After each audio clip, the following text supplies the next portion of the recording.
அருமையானவர்களே, நாங்கள் இணைந்திருப்பது சங்கமம் வானொலியின் மதிய நேர ஒலிபரப்பு. இப்பொழுது டொரண்டோ நேரம் 12 மணி 8 நிமிடங்கள். நாங்கள் இந்த வேளையில் இணையிருப்பது தேவ ஊழியர் பாஸ்டர் பவுல் லூயிஸ் கர்ணன் அவர்கள் இணைகிறார்.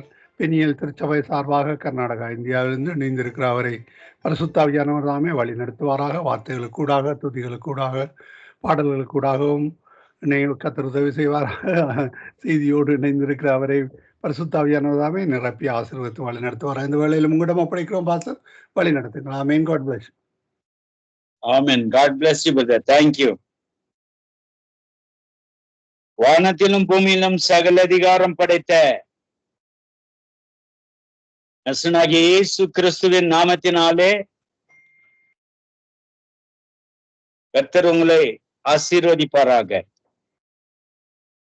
அவருடைய நாமம் உயர்த்தப்பட்ட நாமம். அவர் நாமம் ஜீவிக்கிற நாமம். அவருடைய நாமத்தை உயர்த்தி போற்றி துதிக்க கர்த்தர் கொடுத்த இந்த மகா கிருபைக்காக ஆண்டவரை நான் ஸ்தோத்திரம் செலுத்துகிறேன். தேவனுடைய நாமம் ஆசீர்வதிக்கப்படுவதாக. வேதத்திலிருந்து ஒரு வசனத்தை வாசிக்கிறேன். உபாகமம் 28:8. கர்த்தர் உன் களஞ்சங்களிலும் நீ கையிடும் எல்லா வேலைகளிலும் உனக்கு ஆசீர்வாதம் கட்டளையிடுவார். உன் தேவனாகிய கர்த்தர் உனக்கு கொடுக்கும் தேசத்தில் உன்னை ஆசீர்வதிப்பார். தேசத்தில் ஆசீர்வதித்திருப்பாய், ஆசீர்வாதமாயிருப்பாய். நீ எதை கையினால் செய்கிறாயோ அதிலும் நீ ஆசீர்வதிப்பட்டிருப்பாய். கையினால் அறுவடை செய்து களஞ்சங்களில் தானியங்கள், உட்கொள்ளுகிற ஆகாரத்தின் தானியங்கள், அவைகளிலும் ஆசீர்வாதம் பெருகும். கர்த்தருடைய பரிசுத்த நாமத்திற்கு ஸ்தோத்திரம் உண்டாவதாக.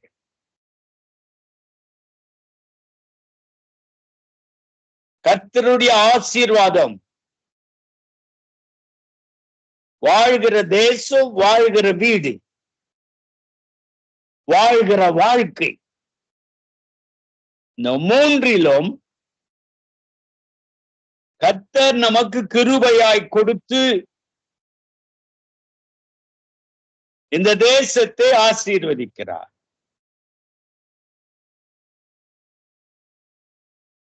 பரிசுத்த நாமத்திற்கு ஸ்தோத்திரம் உண்டாவதாக. வீடு ஆசீர்வாதமாய் இருக்க வேண்டும். வாழ்க்கை ஆசீர்வாதமாய் இருக்க வேண்டும். நான் வாழ்கிற தேசம் ஆசீர்வாதமா இருக்க வேண்டும். இப்பொழுது துவங்கப்பட்டிருக்கிற இந்த யுத்த காலம், உலகத்தில் எந்த மூலையிலோ இருந்த யுத்த காலம், யுக்ரைன், ரஷ்யா அவர்களுக்குள்ள அநேக ஆண்டு காலமாக யுத்தங்கள் நடந்து கொண்டிருக்கிறது. இஸ்ரேல், காசா, ஈராக், முற்றிலுமாக ஈரான், இந்த பக்கத்தில் இருக்கிற நாடுகள், சீரியா, லெபனான், யுத்தங்கள் நடந்து கொண்டே இருக்கிறது. சமாதானம் இல்லை. வாக்குத்தத்தம் இவ்விதமாக சொல்லுகிறது, இருக்கிற தேசத்தில் ஆசீர்வாதம் இருக்க வேண்டும் என்றால் ஆசீர்வாதத்தோடு வைக்க நம்மை உருவாக்கின தேவனாகிய கர்த்தர் நமக்கு கொடுக்கிற இந்த ஆசீர்வாதம். கர்த்தர் உன் களஞ்சங்களிலும் தானியம் அறுவடை செய்வது, ஈசாக்கு விதைத்தான். 100 மடங்காக அவன்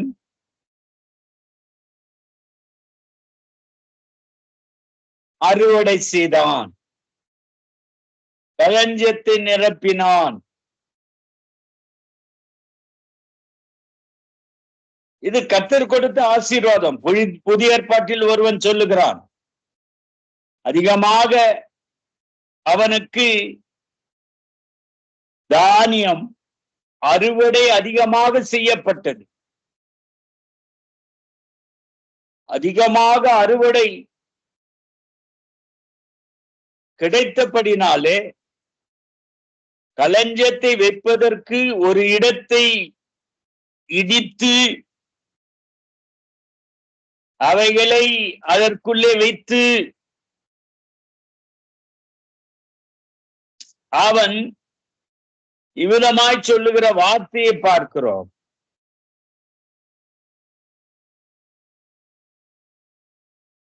ஆத்துமாவில் அவன் சொல்லுகிற வார்த்தை, அநேக நாட்கள் வைக்கப்பட்டிருக்கிற இந்த தானியத்தை களஞ்சியத்தை பார்த்து சொல்லுகிறான், புசித்து குடித்து சுகமாயிரு. அப்போ இந்த புசித்து குடித்து இதை இடித்து பெரிதாக்குவேன். ஆத்துமாவே புசித்து குடித்து இந்த உலகத்தினுடைய வெறிதனத்தை அவன் தாராளமாக சொல்லுகிறான். கர்த்தருடைய பசுத்த நாமத்திற்கு ஸ்தோத்திரம் உண்டாவதாக. அவர் நாமம் வல்லமுள்ள நாமம், அவர் நாமம் மாறாத நாமம். கர்த்தர் என்ன சொல்லுகிறார் அவனுக்கு என்றால், மதிக்கேடனே, இரவு நேரத்தில் உன்னுடைய ஆத்துமா எடுத்துக்கொண்டால் நித்தியத்தை எங்கே கழிப்பாய்? இது ஆண்டவருடைய வருகையை குறித்துதான எச்சரிப்பின் வார்த்தைகள். இரவு நேரத்தில் வருவாரானால், அன்று இயேசுவான காலத்தில் இதை சொன்னார்கள். இயேசுவானவர் சொன்னார். இந்த காலத்தில் அதே வார்த்தை நமக்கு சொல்லப்படுகிறது.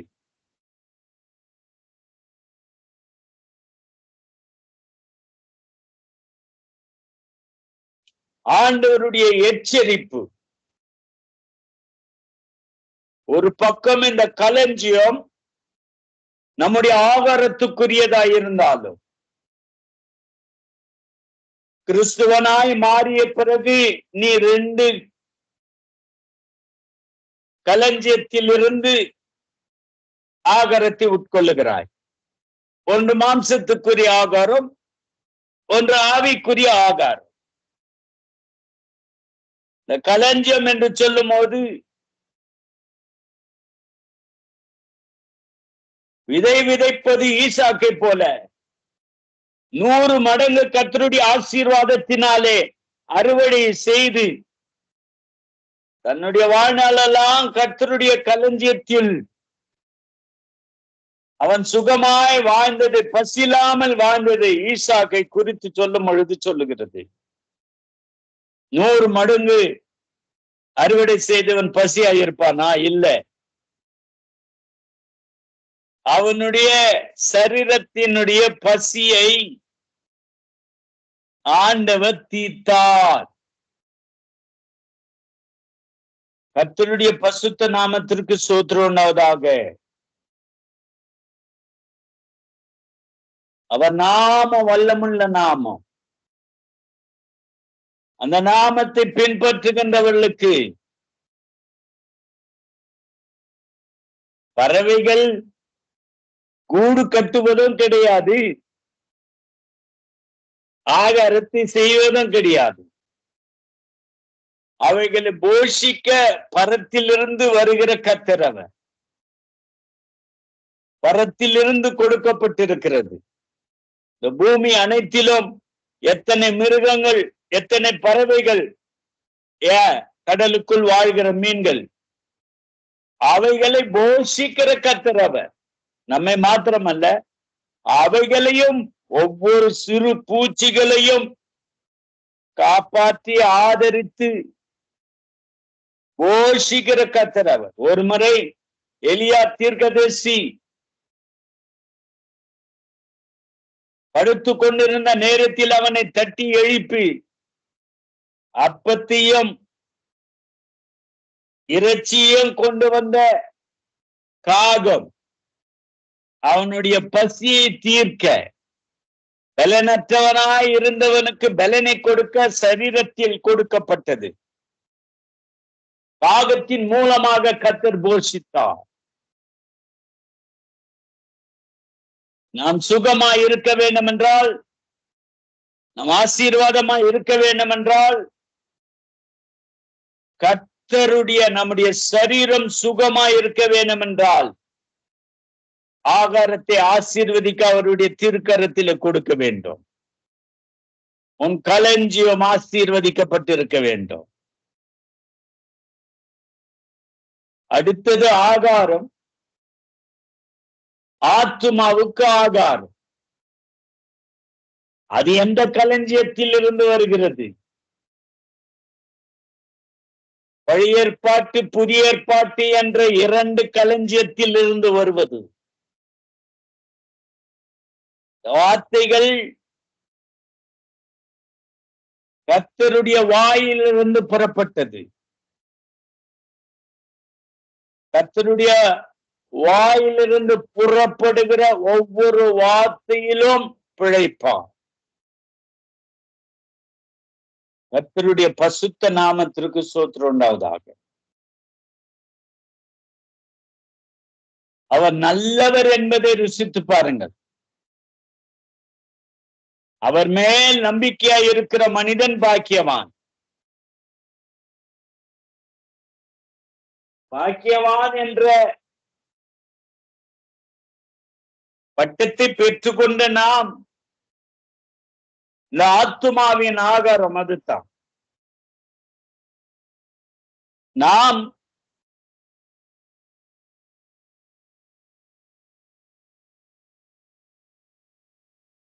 ஆலயத்துக்கு செல்லுகிறோம், வேத வசனத்தை கேட்கிறோம், வீட்டில் வருகிறோம், வசனத்தை கேட்கிறோம், அதை தியானம் பண்ணுகிறோம். நம்முடைய ஆத்துமாவுக்கு பலனை தரக்கூடிய வார்த்தை, நம்முடைய ஆத்துமாவுக்கு உயிர் மீச்சை கொடுக்கக்கூடிய வார்த்தை, நம்முடைய ஆத்துமாவை தேற்றக்கூடிய வார்த்தை, நம்முடைய வார்த்தையை வல்லமையினால நிரப்புகிற வார்த்தை. கர்த்தருடைய பசுத்த நாமத்திற்கு ஸ்தோத்திரம் உண்டாவதாக. நல்லவர், மாறாதவர், ஜீவிக்கிறவர், ஜீவன் உள்ளவர். அவருடைய நாமம் உயர்த்தப்பட்ட நாமம், அவருடைய நாமம் மகிமையின் நாமம், அவர் நாமம் ஜீவிக்கிற நாமம்.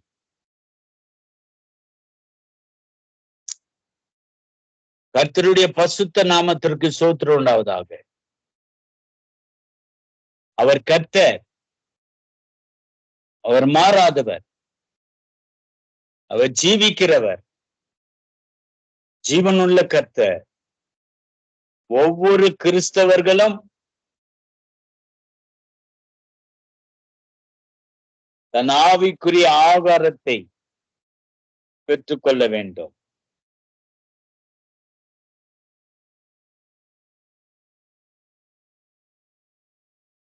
பிசாசை பார்த்து ஆண்டவர் சொன்னார், அல்லது பிசாசு ஆண்டவரை பார்த்து சொன்னார்.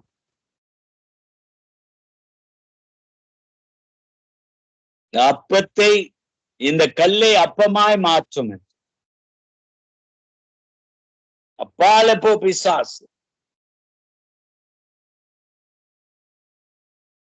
மனுஷன் அப்பத்தில் மாத்திரமல்ல, கர்த்தருடைய வாயிலிருந்து புறப்படுகிற ஒவ்வொரு வார்த்தையிலும் பிழைப்பான்.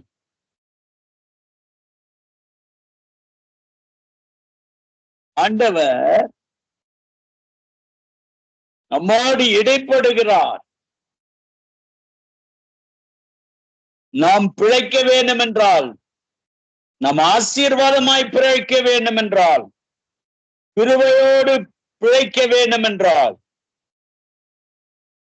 வார்த்தையில் நிலைத்து நிற்க வேண்டும். நம்முடைய ஆத்துமாவில் பலன் தரும் கர்த்தருக்காக வாழ வேண்டும். கர்த்தருடைய நாமம் உயர்த்தப்பட வேண்டும். அவருடைய நாமத்தை உயர்த்தி போற்றி துதிக்க கடமைப்பட்டிருக்கிறோம். அருமையானவர்களே, இந்த ஆத்துமாவுக்கு ஆகாரம் இல்லாவிட்டால் நீ பலனடைவாய். ஆகாரம் இல்லாவிட்டால் சுகவீனம் உன்னை தாக்கும், வியாதிகள் உன்னை தாக்கும். ஆத்துமா பலனிராது பிசாசை எதிர்த்துக் கொள்வதற்கு, பலனிராது இந்த உலகத்தை மேற்கொள்வதற்கு, பலனிராது சோதனைகளை மேற்கொள்வதற்கு, அசுத்த ஆவின் கிரியைகள், மாம்சத்தின் வல்லமைகள், அசுத்த ஆவின் கிரியைகள் எல்லாவற்றையும் அழிக்கக்கூடிய பட்டயமாகிய தேவ வசனத்தை அணிந்து கொள்ள வேண்டும். அவருடைய வசனம் நமக்கு கொடுக்கப்பட்டிருக்கிறது. அது பட்டயம். உலகத்தில் மேற்கொள்வதற்கு கர்த்தர் கொடுத்திருக்கிற கிருபை. ஆகவே கர்த்தருடைய பரிசுத்த நாமத்திற்கு ஸ்தோத்திரம் உண்டாவதாக. களஞ்சியங்களிலும் 2 களஞ்சியங்களை குறித்து பார்த்தோம். ஒன்று, உண்மையாகவே உனக்கு சரீரத்திற்கு ஏற்ற களஞ்சியம் தானியம், ஆகாரம். பூமியிலே ஆண்டவர் படைத்தார், அதை உட்கொள்வதற்கு கிருபை கொடுத்திருக்கிறார். இந்த சரீரத்துக்குள்ளே வைக்கப்பட்டிருக்கிற அந்த ஆத்துமா, அதற்கு வேண்டிய ஆகாரம்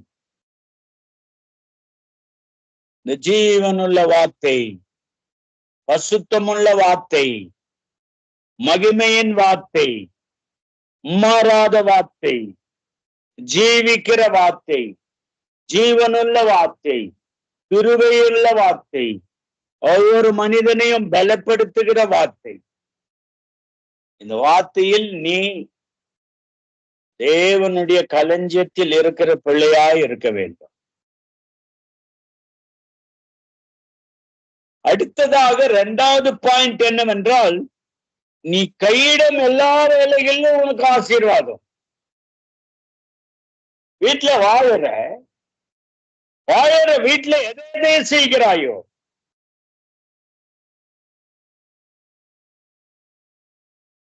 உன்னுடைய வீடு ஆசீர்வாதமா இருக்க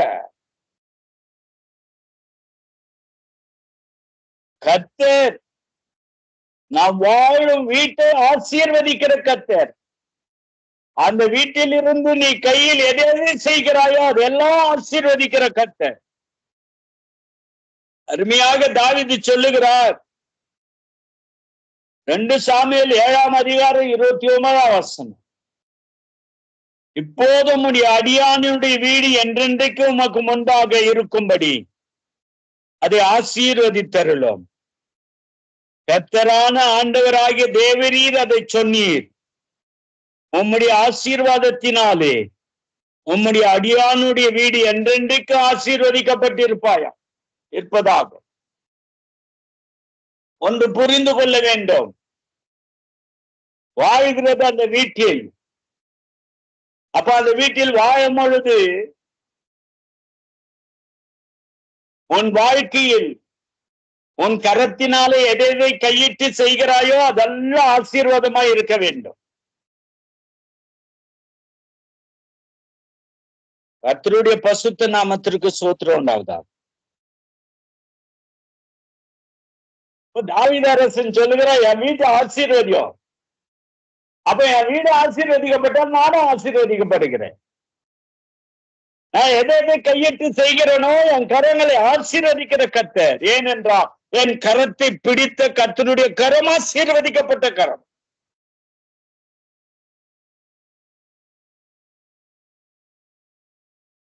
அப்போ வீடு ஆசீர்வதிக்கப்பட்டு இருக்க வேண்டும் என்றால் அந்த வீட்டுக்குள் அணையாத தீபமாகிய கர்த்தருடைய வசனம், கர்த்தருடைய சத்தியம் இருந்து கொண்டே இருக்க வேண்டும். வீட்டுக்குள் அவருடைய வார்த்தை ஜீவிக்க வேண்டும். அந்த வார்த்தை பட்டயம், அந்த வார்த்தை ஒளி, அந்த வார்த்தை வெளிச்சம், அந்த வார்த்தை இருளை அகற்றி ஒளியை கொடுக்கக்கூடியவன். அப்ப அந்த வார்த்தை உன்னுடைய வீட்டுக்குள் இருக்கும் பொழுது 2 வீடு. ஒன்று கர்த்தர் வாசம் பண்ணுகிற உன்னுடைய ஆத்துமாவினுடைய வீடு. அதற்குள் நீங்காத சத்தியம், சத்தியம் உன்னை விட்டு விலகாது இருப்பதாக. அப்போ விலகாத சத்தியம் உன்னுடைய ஆத்மாவுக்குள் இருக்க வேண்டும், உன்னுடைய வீட்டிலும் இருக்க வேண்டும். இந்த 2ல இருக்கும் போது உன் கரம் ஆசீர்வதிக்கப்படும். நீ கையிட்டு செய்கிற எல்லாவற்றையும் ஆசீர்வதிக்கப்பட்டிருப்பார். அடியானுடைய வீடு என்றென்றைக்கும் ஆசீர்வதிக்கப்பட்டிருப்பதாக. அடியானுடைய வீடு என்றென்றைக்கும் உமக்கு முன்பதாக இருக்கும்படி அதை ஆசீர்வதித்தருளும். அது ஒரு ஜெபம். கர்த்தராகிய ஆண்டவர் தேவரீர் அதை சொன்னி, ஆண்டவர் சொன்னார் உன்னை ஆசீர்வதிப்பேன் என்று. அதை ஜெபத்தின் மூலமாக வேண்டுகிறார் தாவீது அரசன். ஆகவே அடியானுடைய வீடு, நம்முடைய வீடு ஆசீர்வதிக்கப்பட்டிருக்க வேண்டும். அந்த வீட்டுக்குள் கையிட்டு செய்கிற எல்லா வேலையும் கர்த்தர் ஆசீர்வதிப்பார். நீ தொடுவதெல்லாம் ஆசீர்வாதமா இருக்கு. நீ எதை செய்கிறாயோ அதெல்லாம் ஆசீர்வாதமா இருக்கும்.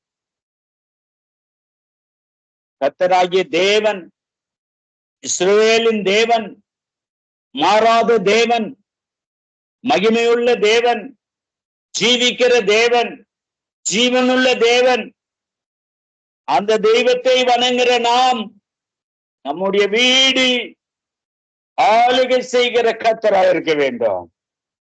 நம்முடைய வீட்டில் கர்த்தர் மகிமைப்பட வேண்டும். அவர் நம்மையும் நம்முடைய கரங்களையும் கையிட்டு செய்கிற எல்லாவற்றையும் ஆசீர்வதிக்கிற கர்த்தராய் இருக்கிறபடினாலே அவருக்கு பயப்படுகிற பயம் நம்முடைய உள்ளத்தில் இருக்க வேண்டும். ஆமென். ஆம். நீதிமொழிகள்ல 10:22 சொல்லுகிறார், கர்த்தரின் ஆசீர்வாதமோ ஐஸ்வர்யத்தை தரும், அதோடு அவர் வேதனையை கூட்டார். கர்த்தரின் ஆசீர்வாதமோ ஐஸ்வர்யத்தை தரும்.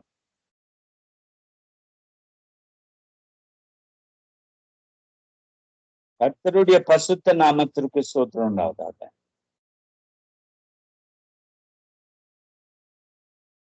இஸ்ரவேல் என்னும் தேவனுடைய நாமம் என்றென்றைக்கும் ஆசீர்வதிக்கப்பட்டிருப்பதாக.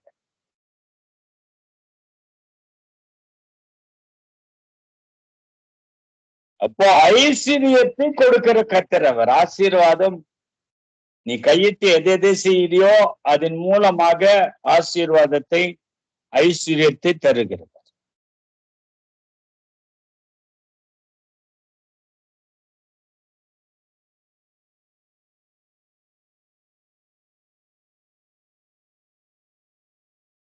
இந்த ஆசீர்வாதம் நம்முடைய வீட்டுக்குள்ள இருக்க வேண்டும்.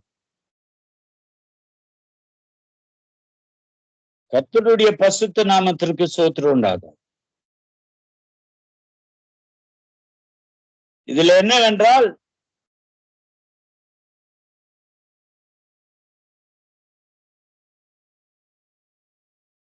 ஐஸ்வர்யத்தை தருகிற கர்த்தர் அவர். ஐஸ்வர்யம் தங்கியிருக்க வேண்டும் என்றால் ஆண்டவருடைய ஆசீர்வாதம் நமக்கு தொடர வேண்டும். அவருடைய கிருபை தொடர வேண்டும். பசுத்த ஆவியினுடைய வல்லமை தொடரும்.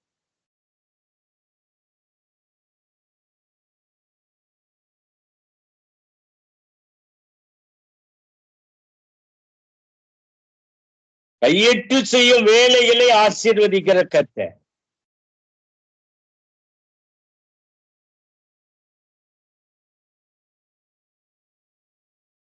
உன் தேவனாகிய கர்த்தர் உனக்கு கொடுக்கும் தேசத்தில் உன்னை ஆசீர்வதிப்பார்.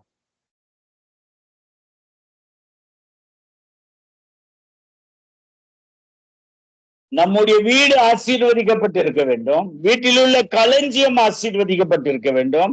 நம்முடைய கரங்கள் ஆசீர்வதிக்கப்பட்டிருக்க வேண்டும். நம்ம ஆத்மா ஆசீர்வதிக்கப்பட்டிருக்க வேண்டும். நம்முடைய சரீரம் குணமாக்கப்பட்டு ஆசீர்வதிக்கப்பட்டிருக்க வேண்டும்.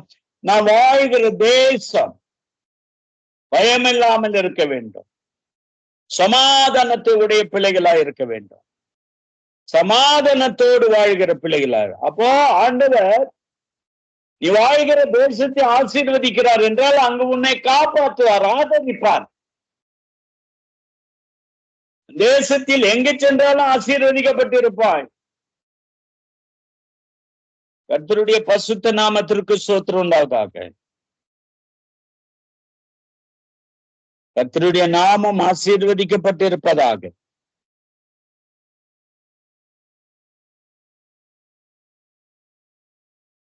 இன்னொரு தேசத்திலே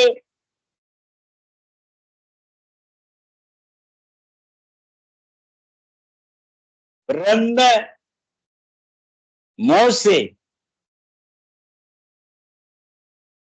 அவர் எப்படி காக்கப்பட்டார் என்றால் வாசிக்கிறேன். அந்த தேசத்தில் அவரை ஆசீர்வதித்தார்.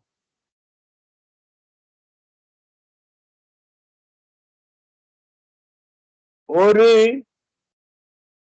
ஜனங்களை மீட்கின்ற ஒரு கர்த்தருடைய பாத்திரமாய் அவர் வெளிப்பட்டார். வசனங்களை வாசிக்கிறேன். அப்போது அதின் பார்வோனின் குமார்த்தியை நோக்கி தமக்கை பார்வோனின் குமார்த்தியை நோக்கி, உமக்கு இந்த பிள்ளையை வளர்க்கும்படி எபிரேய இஸ்ரவேலில் பால் கொடுக்கிற ஒருத்தியை நான் போய் உம்மிடத்தில் அழைத்து கொண்டு வரட்டுமா என்றாள். அந்த காலகட்டத்தில் இந்த தேசத்தில்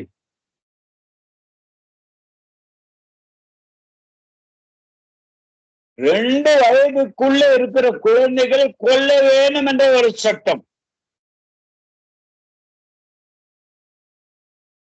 அப்ப இந்த யூதக்குள்ள எபிரே குடும்பத்தில் பிறந்த இந்த மோசே என்னுடைய தாய் அந்த குழந்தையை தண்ணீரிலே தள்ளி விடுகிறாள்.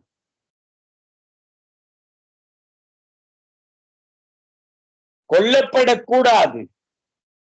அந்நிய தேசத்தில் வாழ்கிற அவர்களுடைய வாழ்க்கை பார்வோன் ராஜாவினுடைய குமாரத்தினுடைய கண்களில் பட கர்த்தர் கிருபை தந்தார். அதான் காப்பாற்றுவது, அதான் கர்த்தர் ஆதரிப்பது. எங்கு பார்த்தாலும் கொலைகள், குழந்தைகளுடைய அழுகை, பெற்றோருடைய அழுகை, கொல்லப்படுகிறார்கள் 2 வயசுக்குள்ள இருக்கிறவர்கள். ஆனால் எபிரேய பிள்ளை அவன் கொல்லப்பட வேண்டும். ஆனா கர்த்தருடைய கரம் சித்தம் அவனோடு இருந்தபடினாலே காக்கப்படுகிறார், ஆதரிக்கப்படுகிறார். இதில் அற்புதம் என்ன? கர்த்தருடைய அற்புதம் என்னவென்றால், பெற்றெடுத்த தாயே மோசையை வளர்க்கக்கூடிய, பால் கொடுக்கக்கூடிய ஒரு கிருபையை கொடுத்தார் கர்த்தர்.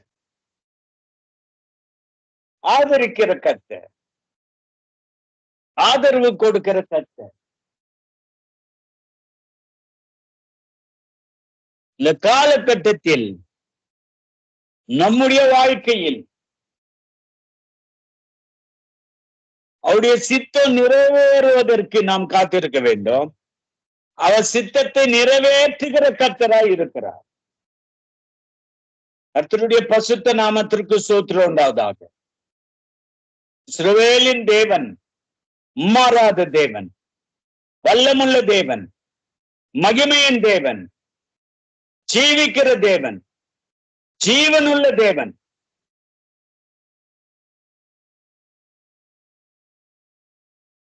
அவர் நாமத்தை உயர்த்தி போற்றி துதிக்கிற எல்லா ஸ்தானத்திலும் இறங்கி வந்து ஆசீர்வதிக்கிற கர்த்தர்.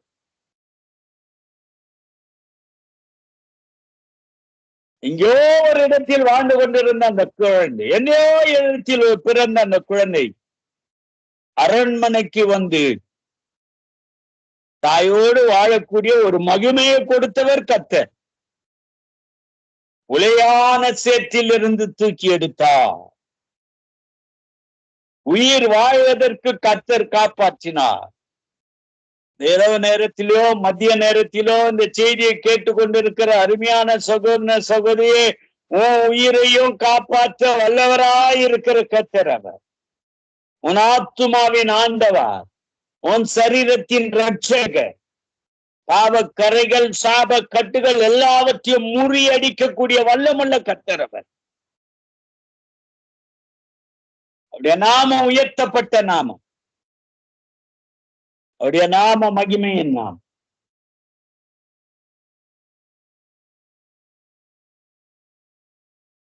அதற்கு பார்வோனுடைய குமார்த்தி அழைத்து கொண்டு வா என்றாள். பெண் போய் பிள்ளையின் தாயே அழைத்து கொண்டு வந்தாள்.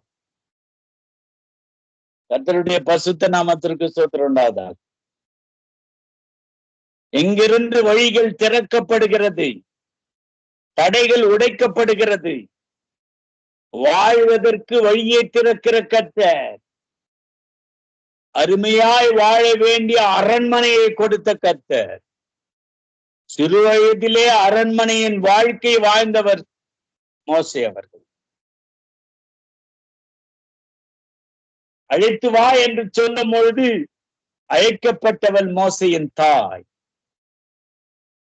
ஆண்டவருக்கு எல்லாம் தெரியும் எப்படி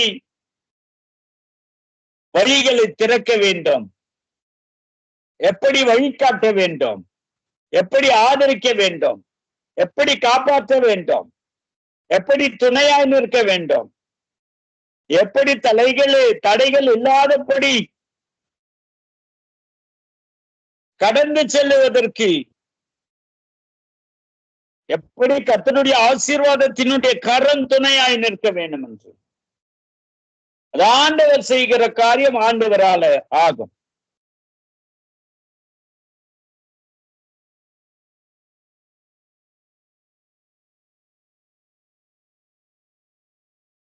இந்த பார்வோனுடைய குமார்த்தி மோசேயின் தாயை பார்த்த பிறகு சொல்லுகிற வார்த்தை, நீ இந்த பிள்ளையை எடுத்துக்கொண்டு போய் அதை எனக்கு வளர்த்திடு, நான் உனக்கு சம்பளம் கொடுக்கிறேன் என்றால், அந்த ஸ்திரீ பிள்ளை எடுத்துக்கொண்டு போய் அதை வளர்த்தா. தன்னுடைய தாயின் கரத்திற்கே அது கொடுக்கப்பட்டது.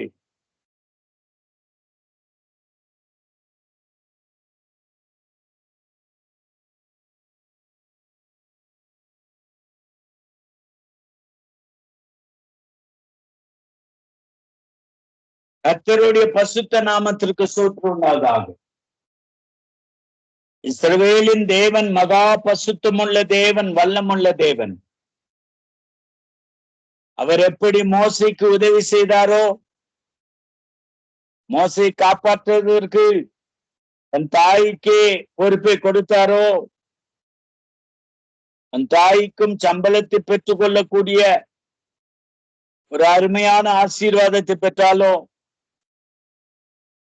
அவைகளை சிந்திக்கும் பொழுது கர்த்தர் நம்மோடு கூட இருக்கிறார், நம்மை ஆதரிக்கிறார், நம்மை காப்பாற்றுகிறார். 3 காரியங்களை நாம் பார்த்தோம். ஒன்று, நம்முடைய களஞ்சியங்கள்,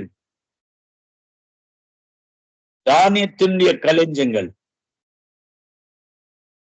தேவனுடைய ஆசீர்வாதத்தினுடைய களஞ்சியம். நம்முடைய சரீரத்திற்கு ஏற்ற களஞ்சியத்திலிருந்து ஆகாரத்தை பெற்றுக் கொள்வதற்கு தானியங்கள். ஜீவ வசனமாகிய கர்த்தருடைய வசனத்திலிருந்து நம்முடைய ஆத்மா பலனடைய, உயிர் மீட்சி அடைய கொடுக்கப்படுகிற வார்த்தை. இரண்டாவதாக நம்முடைய வீடு, வாழ்கிற வீடு ஆசீர்வதிக்கப்பட நாம் கையிட்டு செய்கிற எல்லாவற்றையும் ஆசீர்வதிக்கிற கர்த்தர். மூன்றாவது தேசம். எந்த தேசத்தில் வாழ்கிறோமோ அந்த தேசத்தில் அழிந்து போகிற ஆத்துமாக்களுக்காக ஜெபிக்க, அந்த தேசம் ஆசீர்வாதமா இருக்க, அந்த தேசம் சமாதானமா இருக்க, கர்த்தருடைய சத்தியம் பிரகாசமாய் அநேகருக்கு அறிவிக்கப்பட கர்த்தர் கிருபை தருவார். கர்த்தருடைய பசுத்த நாமத்திற்கு ஸ்தோத்திரம் உண்டாதாக. நம்முடைய நாமம், ஆண்டவருடைய நாமம் வல்லமுள்ள நாமம். மூன்று காரியத்தை இந்த இரவு நேரத்திலே பார்த்தோம். ஆசீர்வதிக்கும் கர்த்தர் என்ற தலைப்பில் கண்களை மூடி நாம் ஜெபம் செய்வோம். நம்முடைய ஆவி ஆத்மா சரீரத்தை ஆசீர்வதிக்கிற கர்த்தர், நம்முடைய வீட்டை ஆசீர்வதிக்கிற கர்த்தர், நாம் வாழும் தேசத்தை ஆசீர்வதிக்கிற கர்த்தர்.